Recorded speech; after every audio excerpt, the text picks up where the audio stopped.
Happy New Year. I'm so happy to be joined here by Dr. Haley from Bakersfield Memorial. Happy New Year. Happy New Year. Thanks for having me. Of course. We have so many questions because now you know that we're getting ready for back to school. Yes. The kids are getting prepared. Tomorrow is the last day that they're home. Then the weekend comes. Finally, the week is here. And all parents, we want to know, how do we get our kids prepared for that new schedule again?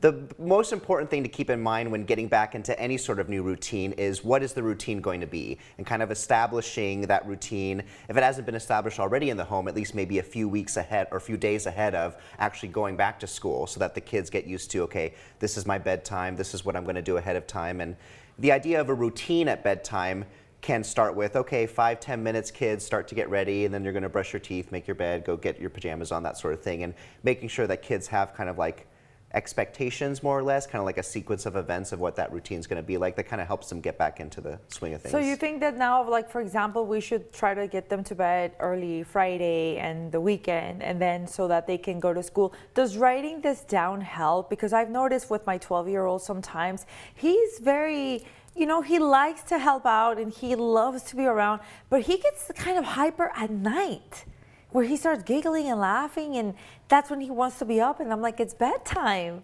you know? So Yeah. it's hard. So Yeah. is writing it down help, or how do we deal with preteens and teens? Well, that's a question for another segment, I'm sure. But in terms, yes, it does help to have some sort of chart or some sort of visual thing in the home, whether it's on the fridge or a wall or maybe outside the kids' room.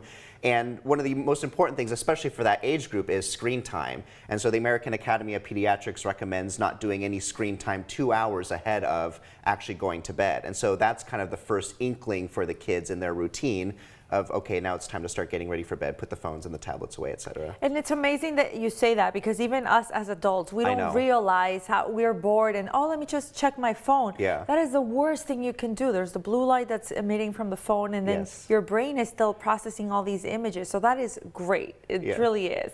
What about nutrition? Is there something that we should change going into the school year? It's easy for kids to kind of get out of that habit when they're home for a week or two at a time, especially when the holiday season, Thanksgiving going into Christmas, there's a lot of, you know, I'm certainly guilty of that too, high calorie foods, sweets, etc. But that is also part of it, is getting back into some sort of routine, and nutrition and activity kind of go hand in hand when we're talking about kids and staying healthy.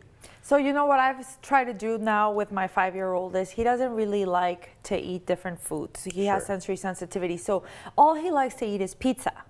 So what I started doing is buying pita bread, pizza sauce, and I blend carrots and beef That's into pretty the clever. sauce, and Yeah. then put cheese on top. That's a good idea. And then the one thing he likes is shakes. So I put Greek yogurt, which has a lot of protein, spinach, banana, and oatmeal. So we need to find clever ways of giving them nutrition. Yeah, that's a really good idea. You should be on this side of the table.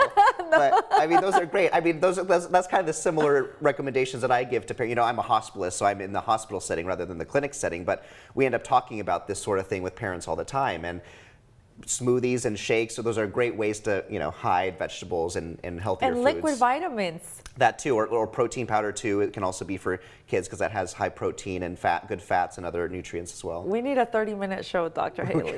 Please come back to see us. Anytime. Thank you so much. And this was Dr. Haley from Bakersfield Memorial.